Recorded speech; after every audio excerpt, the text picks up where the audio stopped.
చాలా నిర్మాణాత్మకంగా ఉండాలి మీరు. నేను తిరిగాను మీ వయసులో, ఉత్సాహంగా తిరిగా. మన పోలవరం, బుట్టాయిగూడెం, జంగారెడ్డిగూడెం తిరిగాను నేను. కానీ లోపల చాలా నిర్మాణాత్మకంగా ఉండేవాడిని, నేర్చుకుంటా ఉండేవాడిని. ఒక పని చేశానంటే చాలా కన్స్ట్రక్టివ్గా చేసేవాడిని. మన మీద ఉన్న బాధ్యత ఏంటి ఇక్కడ ఈ రోజున? మీరు ఎలాంటి ప్రభుత్వాన్ని ఎన్నుకున్నారు? మీరు అందరూ 2019లో ఎలాంటి ప్రభుత్వాన్ని ఎన్నుకున్నారు? మీరు ఓట్లు వేసేశారు. ఇదే 2018లో నేను పోలవరం అన్ని మండలాలకి, ముంపు మండలాలకి, అన్ని మండలాలకి వెళ్తే ఎన్ని గ్రామాలు శిథిలమైపోయినాయి. ప్రాజెక్టు కోసం ఇల్లు, వాకిలి, తట్టా బుట్టా తీసుకొని వెళ్ళిపోయారు. మన బాధ్యత ఏంటి? ప్రభుత్వం తాలూకు బాధ్యత ఏంటి? అరే కూర్చొని కన్నీళ్లు తుడచాలి కదా. వైఎస్ జగన్ వచ్చాడు రోడ్డు మీద, తండ్రి లేని బిడ్డని, తండ్రి లేని బిడ్డని అని. అరే ఊళ్ళు లేని బిడ్డల రోడ్ల మీద 1,60,000 మంది తిరుగుతా ఉన్నారు మనకి పోలవరంలో. తండ్రి లేని బిడ్డ అంటాడు మాట్లాడితే 1,60,000 మంది చెట్టుకొకళ్ళు పుట్టకొకళ్ళు అయిపోయారు. ఇప్పుడు కేంద్రం ఒకటే ఛాలెంజ్ ఇక్కడ పోలవరం ప్రాజెక్టుకి. వాళ్ళు ఒకటే చెప్పారు నా కేంద్ర నాయకులు, ప్రాజెక్టు ఫినిష్ చేయడం మేము చేసేయగలం, చేసేస్తాం, కానీ ఆర్ఆర్ ప్యాకేజ్ ఒక్కటే కష్టమైంది, దానికి మీరు ఏం చేస్తారు? దానికి నేను ఒకటే చెప్తున్న సమాధానం. మీరందరూ యువత, మెడలపైన, మిద్దెలపైన ఉన్న పెద్దలందరూ కూడా ఆలోచించాలి, మహిళలు ఆలోచించాలి. ఈ ఆర్ఆర్కి కావాల్సింది ఎంత డబ్బు? 33,000 కోట్ల చిల్లర అంతే. దాంతో చాలా మ్యాక్సిమం అయిపోతాయి. 1,60,000 మందికి ఆర్ఆర్ ప్యాకేజ్ ఇచ్చేయచ్చు 33,000 కోట్ల చిల్లరతోటి. మీరు ఒకసారి ఆలోచించండి. వైసీపీ ప్రభుత్వ భవనాలకి బ్లూ కలర్ రంగులు వేయడానికి, వాళ్ళ పార్టీ జెండా రంగులు వేయడానికి పెట్టిన ఖర్చు 1,300 కోట్లు. రంగులు తీయాలని కోర్టేస్తే మళ్ళీ తీయడానికి అయిన ఖర్చు 1,000 కోట్లు.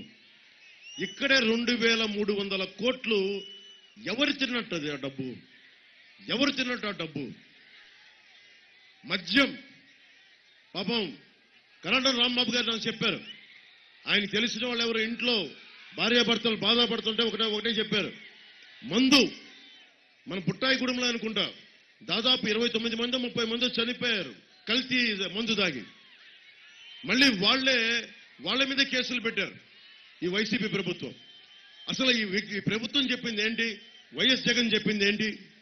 మద్యపానాన్ని నిషేధిస్తామని చెప్పిన వ్యక్తి మద్యపానం మీద ఎంత డబ్బులు సంపాదిస్తున్నాడు?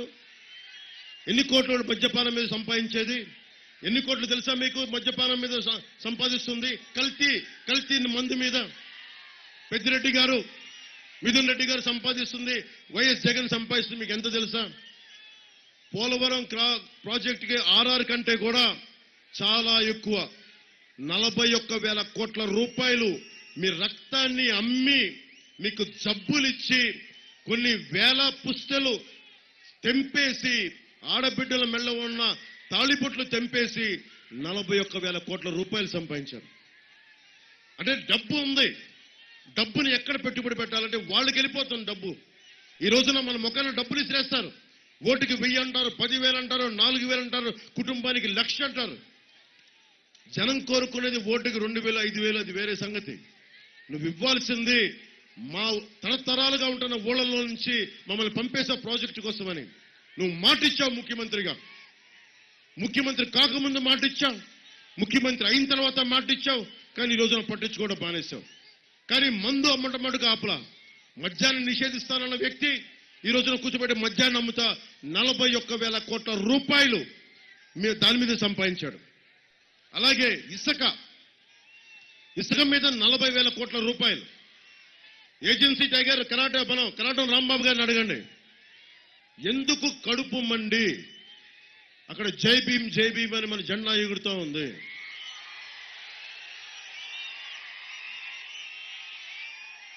తూర్పుగోదావరి జిల్లా నుంచి ఒక దళిత కులానికి చెందిన యువకుడు వేధింపులు గురై భారత ప్రెసిడెంట్ కోవిందరామ్ గారికి ఒకటే మెసేజ్ పెట్టాడు అబ్బాయి, నాకు నక్సలైట్లో జాయిన్ అవ్వాలని, నాకు పర్మిషన్ ఇవ్వండి అని. అతను నక్సలైట్లకు వెళ్తాడా లేదా అది వేరే విషయం. ఎందుకు వచ్చింది కోపం అంటే వ్యవస్థలు గనక పని చేయకపోతే మంత్రులు కానీ ముఖ్యమంత్రులు కానీ అధికారులు కానీ వ్యవస్థలు సహకరించకపోతే మనిషి ప్రత్యామ్నాయ మార్గాలు వెతుకుతాడు. కోపాలు వస్తాయి. ఒకడికి కోపం వస్తే కోపమేది, ఒక సమూహానికి కోపం వస్తే ఉద్యమం అవుతుంది. అది ఎందుకు మనుషులు తిరగబడతారు, ఎందుకు రోడ్ల మీదకి వస్తారు?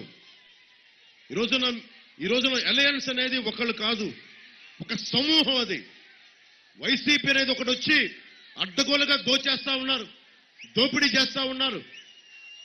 మీరు ఆలోచించండి. ప్రకృతి వనరులు ఎవరివి? ఈ చెట్టు పుట్ట ఎవరిది? ఈ నేల నీరు ఎవరిది? మనది. హక్కు మనది.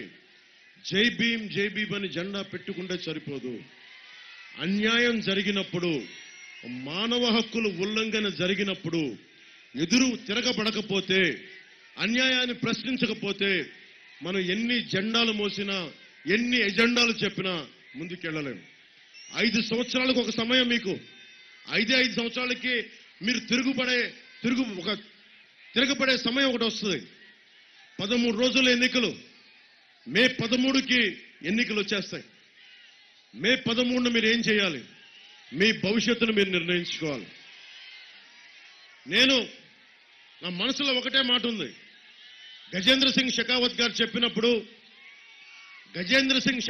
చెప్పినప్పుడు పోలవరం ప్రాజెక్ట్ ని కింద మీద పడి అందరూ కలిస్తే పూర్తి చేసేయచ్చు. కానీ మోస్ట్ ఛాలెంజింగ్, ప్రాక్టికల్ గా చెప్తున్నా, ఛాలెంజ్ ఏంటంటే ఆర్ఆర్ ప్యాకేజీ ఛాలెంజ్. 33,000 కోట్లు తీసుకురావడమే ఛాలెంజ్. ముందుగా ఏం చేయాలి? ఈ రాష్ట్రంలో 40,000 కోట్లు, 41,000